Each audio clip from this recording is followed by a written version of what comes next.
हाँ, तो प्यारे बच्चों, महक क्लासेस में एक बार फिर से आप सभी बच्चों का स्वागत है। तो बच्चों, आज का जो हमारा टॉपिक है वो है सब्जेक्ट वर्ब एग्रीमेंट का, या जिसे अपन सब्जेक्ट वर्ब या फिर कनकॉर्ड भी बोल सकते हैं, ठीक है?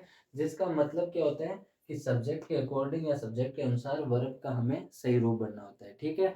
अब बाकी मैं आपको एग्ज़ाम्पल के थ्रू मतलब इनको समझाऊँगा, ताकि आपका मतलब सब्जेक्ट वर्ब जो एग्रीमेंट का मतलब जो भी डाउट है वो आपका क्लियर हो जाएगा, ठीक है? चलो आओ स्टार्ट करते हैं।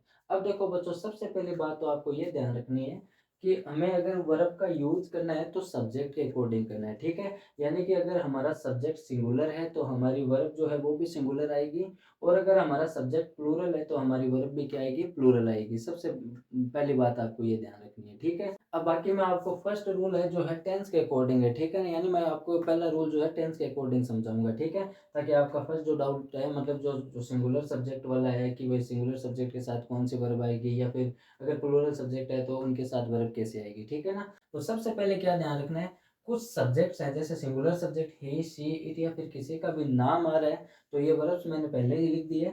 इनके साथ हमें does, is, was, has been या फिर वर्ब की फर्स्ट फॉर्म में एस या ईएस, ठीक है? अगर सिंगुलर सब्जेक्ट हो तो ये मतलब वर्ब्स हमें यूज़ लेनी है। और अगर प्लूरल सब्जेक्ट है जैसे आई, वी, यू, दे, तो इनके साथ हमें डू वर्ब की फर्स्ट फॉर्म या फिर आर, वर, हैव और हैव बीन, इन मतलब वर्ब्स का यूज़ करना है, ठीक है?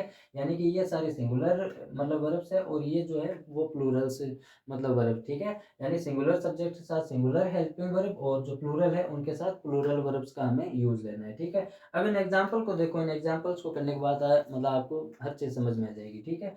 अब फर्स्ट एग्ज़ाम्पल देखो, शी न्यूज़पेपर डेली। अब देखो यहाँ पे फर्स्ट एडवर्ब से भी पता चल रहा है कि ये है प्रेजेंट इंडेफिनिट टेंस, ठीक है? यानी उसका एक सिंपल सेंटेंस है, क्योंकि एडवर्ब्स इसमें क्या आ रही है? डेली आ रही है। और वर्ब हमें मतलब ब्रैकेट के अंदर दी हुई है रीड या फिर रीड्स, यानी इनमें से हमें एक वर्ब यहाँ पर चूज़ करनी है, यहाँ पर बननी है, ठीक है? तो यहाँ पर सब्जेक्ट को देखो, सब्जेक्ट क्या आया है? शी आया है। तो अगर सी आता है तो हमें वर्ब कौन सी लगानी होती है? फर्स्ट फॉर्म लगानी होती है, लेकिन उसके साथ एस या ईएस का यूज़ होता है, ठीक है? तो यहाँ पर ये जो सेकंड जो वर्ब दे रखी है, यहाँ पर आ जाएगी रीड्स। यानी कि सी रीड्स न्यूज़पेपर डेली, यानी कि वो रोज़ाना अखबार पढ़ती है, ठीक है? यानी कि सिंगुलर सब्जेक्ट है, इसलिए क्रिया में एस या ईएस लगेगा। अगला एग्ज़ाम्पल देखो, यहाँ पे आई प्लूरल सब्जेक्ट है, ठीक है? नेगेटिव का सेंस दे रहा है, और हमें है मतलब वर्ब दे रखी है ब्रैकेट के अंदर की डू या फिर डज़, इनमें से किसका यूज़ लेना है? तो आई क्या है? प्लूरल सब्जेक्ट है, ये रहा, ठीक है? तो इसके साथ हेल्पिंग वर्ब क्या आएगी? डू आएगी। तो I do not go to temple, यानी मैं मंदिर नहीं जाता हूँ। थर्ड एग्जाम्पल देखो, अब यहाँ पे दे देखो प्लूरल सब्जेक्ट है, ठीक है ना? दे प्लूरल सब्जेक्ट है, तो अब इज या आर में से हमें एक वर्ब बननी है, ठीक है ना? तो इज जो आती है वो सिंगुलर सब्जेक्ट के साथ आती है, ठीक है? और जो आर है वो आती है प्लूरल सब्जेक्ट के साथ, और दे जो है प्लूरल सब्जेक्ट है, इसलिए इसके साथ हेल्पिंग वर्ब क्या लगेगी? आर लगेगी, यानी कि दे आर प्लेइंग क्रिकेट, वे क्रिकेट खेल रहे हैं। अगला एग्जाम्पल देखो, अब यहाँ पे सब्जेक्ट को देखो, ये सिंगुलर सब्जेक्ट है, इसलिए हेल्पिंग वर्ब भी क्या आएगी? सिंगुलर आएगी, यानी ही के साथ आएगा, वाज वर्ब नहीं आएगी, ठीक है? तो he was going there yesterday, वह वहाँ जा रहा था यस्टरडे यानी कल। फिर अगला एग्जांपल देखो, यहाँ पे फिर से आई है, ये भी प्लूरल सब्जेक्ट है, तो प्लूरल सब्जेक्ट है इसलिए एच में अपन क्या यूज लेंगे? हैव लेंगे, ठीक है? तो I have written a letter to my friend, यानी मैंने अपने पिताजी को एक पत्र लिख दिया है, ठीक है? या मैं अपने पिताजी को एक पत्र लिख चुका हूँ। तो सब्जेक्ट के अकॉर्डिंग हमें ऐसे हेल्पिंग वर्ब यूज़ करनी है, ठीक है? कहने का मतलब ये है, अगर सिंगुलर सब्जेक्ट है तो मतलब जो वर्ब है वो भी सिंगुलर आएगी, और प्लूरल जो मतलब सब्जेक्ट है उनके अकॉर्डिंग प्लूरल वर्ब आएगी, ठीक है? तो ये फर्स्ट रूल आपका क्लियर होता है, ठीक है? टेंस के अकॉर्डिंग। अब अपन सेकंड रूल्स की बात करेंगे, इसकी अगर आप स्नैप लेना चाहो तो ले सकते हो। हाँ, तो बच्चों अब अपन बात करते हैं सेकंड रूल की। तो सेकंड रूल क्या है? अगर वाक्य everyone, everybody, either, neither, each या फिर मैनी, इनसे अगर स्टार्ट होता है तो आपको एक ही बात याद रखनी है, आपको जो वर्ब है वो क्या यूज़ लेनी है? सिंगुलर वर्ब यूज़ लेनी है। ये बात आप ध्यान रखना है, ठीक है? जैसे इन 4 एग्ज़ाम्पल्स को देखो, ये वाक्य किससे शुरू हो रहे हैं? नाइदर से शुरू हो रहा है, ठीक है ना? कि neither of the two men's very strict, तो इसमें अपन मतलब कौन सी वर्ब यूज़ लेंगे? तो मैंने क्या बताया, अगर इनसे वाक्य शुरू हो रहा है तो हमें सिंगुलर वर्ब यूज़ लेनी है, ठीक है? और सिंगुलर सब्जेक्ट के लिए जो वर्ब यूज़ होती है वो क्या होती है? वाज होती है, और ये आएगी प्लूरल के लिए, ठीक है? तो यहाँ पर क्या आ जाएगी? मतलब वर्ब वाज आ जाएगी, यानी कि वाक्य क्या बना? Neither of the to man was very strict, यानी दोनों में से कोई भी व्यक्ति मतलब स्ट्रॉन्ग नहीं था, मजबूत नहीं था, ठीक है? अब सेकंड एग्जांपल को देखो, मैनी, ठीक है ना? ये देखो वाक्य वाक्य किससे शुरू हो रहा है? मैनी से शुरू हो रहा है, ये रहा। Many a man done so, has या फिर हैव का हमें मतलब यूज करना है, ठीक है ना। तो ये सब्जेक्ट मतलब प्लूरल रखते हुए भी हमें सिंगुलर मतलब वर्ब का यूज करना है, ठीक है। तो यहाँ पर सिंगुलर वर्ब क्या आएगी, हैज आएगी, ठीक है। ये है प्लूरल वर्ब। तो यहाँ पर क्या अर्थ बना, many a man has done so, बहुत से व्यक्तियों ने मतलब ऐसा किया है, ठीक है।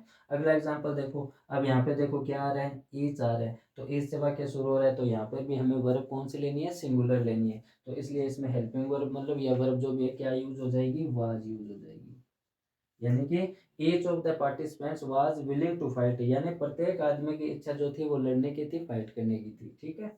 फिर अगला एग्जांपल देखो, ये सेंटेंस किससे शुरू हो रहा है, एवरीवन से शुरू हो रहा है। Everyone of the boys to the right the car, तो इसमें मतलब सिंगुलर वर्ब आएगी क्योंकि इसमें एवरीवन आया, ठीक है। तो सिंगुलर सब्जेक्ट के अकॉर्डिंग मतलब क्रिया में एच या ई एस लगता है, ठीक है। मैंने पीछे बताया टेंस के अकॉर्डिंग। तो यहाँ पर क्या आ जाएगी, लव्स।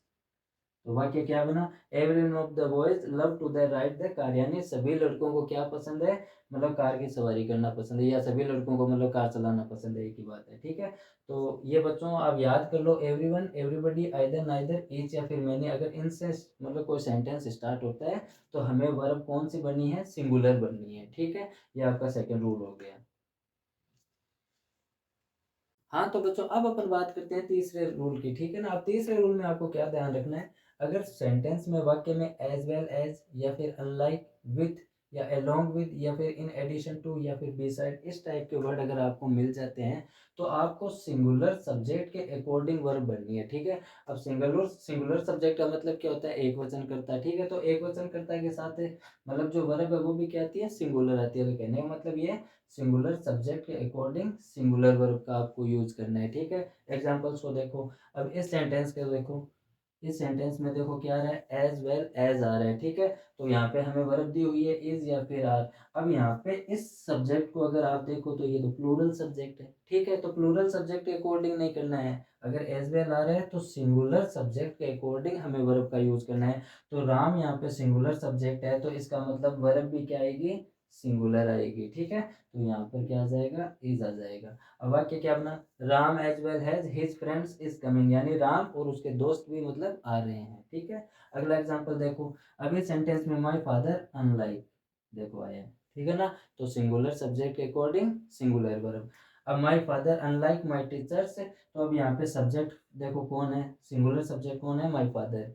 क्यों, क्योंकि यहाँ पे जो सेकंड जो सब्जेक्ट है टीचर्स, तो ये तो प्लूरल है। और यहाँ पे अनलाइक आने की वजह से अपन में मतलब सिंगुलर सब्जेक्ट के अकॉर्डिंग मतलब वर्ब का यूज करेंगे। तो सिंगल मतलब सब्जेक्ट के अकॉर्डिंग यहाँ पे वर्ब कौन सी आएगी, वाज आएगी, ठीक है। तो वाज, यानी कि my father unlike my teachers was very strict, यानी मेरे जो पिताजी हैं मेरे टीचर्स के विपरीत या उनके ऑपोजिट या उनके अलावा उनके बजाय वो ज़्यादा मतलब स्ट्रिक्ट हैं, ठीक है। फिर अगला एग्जांपल देखो, the mayor with his councillor, तो देखो यहाँ पे विद हिज आ रहा है ना, ये रहा विथ आ रहा है। तो अगर ये आ रहा है तो मतलब सब्जेक्ट के अकॉर्डिंग हमें मतलब वर्ब भी कौन सी बननी है, सिंगुलर बननी है। तो the mayor with his councillors, अब ये तो देखो प्लूरल सब्जेक्ट है। अब बच्चे क्या करते हैं कि प्लूरल सब्जेक्ट को देखा और मतलब वर्ब भी क्या कर देते हैं, प्लूरल भर देते हैं। तो आप इन वर्ड्स को याद कर लो, मैं तो यही कहता हूँ, ठीक है। तो इन वर्ड्स को अगर आप याद करते हो तो आपकी गलती नहीं होगी, और तो क्या है। तो यहाँ पे मतलब विथ है तो इसके अकॉर्डिंग मतलब सब्जेक्ट के अकॉर्डिंग अपन वर्ब भी कौन से लेंगे, सिंगुलर लेंगे। तो यहाँ पर क्या आ जाएगा, इज आ जाएगा, क्योंकि यहाँ पे सिंगुलर सब्जेक्ट कौन हुआ, मेयर, ठीक है। The mayor with his councillors is to be present, मतलब जो मेयर है वो अपने काउंसलर्स के साथ प्रेजेंट है, उपस्थित है, ठीक है। ये एग्जांपल हो गया। तो बच्चों मैंने 3 रूल आपको बताए हैं, ठीक है। तो नेक्स्ट वीडियो के अंदर अपन कुछ और रूल्स की भी चर्चा करेंगे सब्जेक्ट वर्ब एग्रीमेंट के अंदर, ठीक है। तो तब तक के लिए बाय, मिलते हैं नेक्स्ट वीडियो में।